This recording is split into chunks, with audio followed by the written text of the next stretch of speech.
If you've ever watched content about Pokemon cards in Japan, or had the privilege to go there yourself, you've likely seen them. Gacha games. From the vending machines promising you a Charizard for only 1000 yen, to the lottery boards that say ABC. How do these games actually work? And is it really possible to get valuable cards that easily?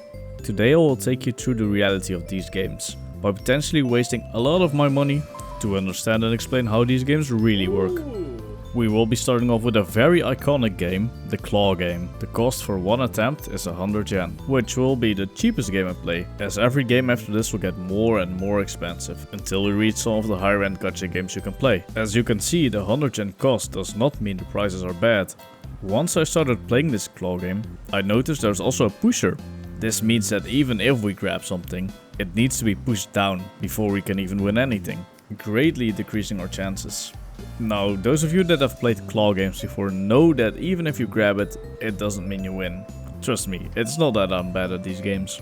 Okay, maybe I am bad at these games, but still, it's a game of chance, whether you're bad or good. So even though it's a lot of fun to play, I would not recommend playing it if you're planning on winning something. Because you need to catch something, drop it in, then it needs to be pushed off, and even then, whatever dropped down does not even guarantee a win. I ended up walking away without winning anything on this game. It even felt like I was getting worse at grabbing. Let's quickly get into the next part of the video before I get too embarrassed. But first, I'll be using the word gacha a lot in this video. So here's a quick explanation.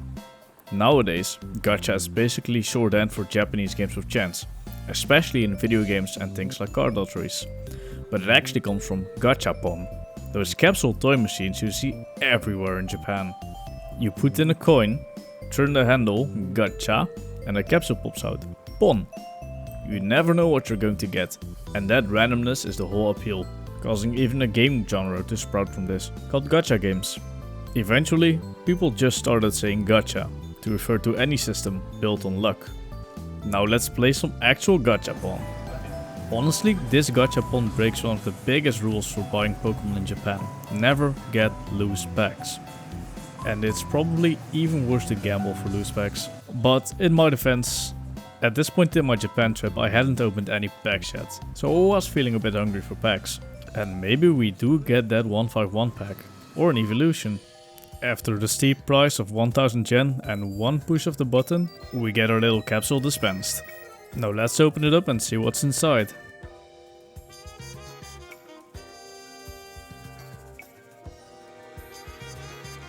Oh, paku. Ja, dit? Zeker een pak, maar ik weet niet welke set je hebt. 2 packs. While I was able to read that it said pack, so I knew I won something, I didn't know what the kanji meant at the end, so I had no idea what exactly I won. Oh. はい、ありがとうございます。ありがとうございます。 Sadly, no 151, but I was able to pick up some Battle Partners, which I think is a pretty underrated set actually. Now we're back at the Ryokan to open these, and this is actually the first pack I ever opened on this channel, which is evidently also why I have this horrible camera angle, so my apologies for that. Honestly, I have some newfound respect for people that open Pokemon packs on camera. They make it seem so easy. This is also the perfect time to elaborate a bit on the fact that I don't buy loose packs in Japan. Now I don't think it happened here, but it's very easy to remove the packs with hits from Japanese booster boxes. It's possible to weigh the packs to know if it can contain a hit, and it's possible to use some sort of metal detector to find the hits. So my advice is to always buy packs at Pokemon centers or licensed Pokemon stores. But of course, 2 packs is a pretty poor sample size, given the fact that there are 30 packs and only 4 hits in a booster box. So not getting a hit isn't too crazy here. Let's get into the next Gachapon. This time we're paying 2000 yen for a spin, or a ball drop. But that price increase is also reflected in the reward potential. The goal of this Gachapon is to get a key to open the locker. The key is not guaranteed, but if you get a key, you get one of these prizes. Also something noteworthy, this was not inside a card shop, but a game center, with a lot of UFO catchers and games like that. This was actually also a bit later in the evening, which is why I'm filming so awkwardly. I had to film this by myself, as my little sister was already asleep at the hotel. The fact that it was so late also made it feel a bit shady to be here and filming. But in the end, we're playing a game of chance for some children's card game cardboard, so I think we're good. Sadly, we did not end up getting a key, or even anything Pokemon related. We ended up paying 2000 yen for some Sanrio makeup removal pads. Perfect to dry up the tears I'm about to cry from this loss. Let's not dwell on that loss for too long and get into the next one. The next game we'll be playing is called Oripa, or Original Pack. Vending machines are extremely common in Japan, and these vending machines contain Pokemon cards. But instead of getting a pack of Pokemon cards made by Nintendo, you'll get one made by the shop owner or vending machine owner. The one we're playing right now guarantees at least one Pokeball holo and 2 reverses. But of course we're hoping to get a bit better than that. A quick peek at all the cards that we can win. Now something that you might have missed is the Japanese bit of text saying that these cards are not guaranteed to be near mint. I think most people know that a lot of the mystery product that we see here in the West is stuff that doesn't sell as well. And even over here in Japan it's not much different. But that being said, I'd still take these Japanese mystery products over like 90% of the Western mystery products. And sadly we do pull the Pokeball holo, so that does mean we do not win on this Oripa. Also sorry for opening it the wrong way, I do not know the pack trick of these Oripas of course, as they are always different. The other 2 cards are just normal EXs, so comparing it to a normal pack of Pokemon it is a bit better, as this guaranteed is a Pokeball holo and 2 EXs. Opening the Oripa back at the Ryokan was actually a tactical plan, because now my little sister was also very excited to open some Oripa. Alright, now let's see if we can get this gold star. Now that would be a crazy win, wouldn't it? Let's say bye bye to another 1000 yen note.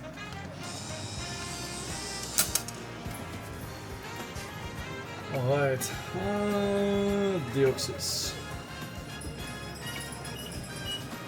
The button you press doesn't actually matter, but pressing a Pokemon I like is a superstition I have for these machines.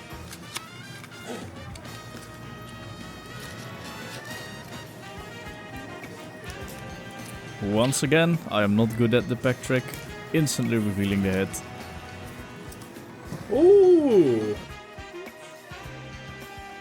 Next up, my sister's turn to play, and she wanted to play the Charizard one at the top of this machine. 1000 yen for about a 12% chance to get a Charizard card. Let's see if she gets something nice after I hyped her up all this time to finally play. Ja.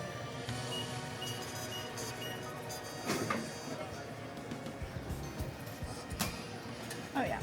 Wil je hem nu al openmaken? Ja. Wat denk jij? Jij denkt een shitty one. Ja. Wat Dat is niet een dit? Charizard. Dit is echt een stomme kaart. Oh. Dat is een Galvantula EX. Wat is het voor nep reclame? Next up, we'll be jumping up in price again. This is the vending machine at the Sneaker Dunk in Akihabara. And we'll be playing the sealed edition, cause I see the Van Gogh Pikachu, so I have to play it given that I'm Dutch. It's also very nice that the lowest price guarantee is 2 SARs. So that's not bad at all, even if we lose.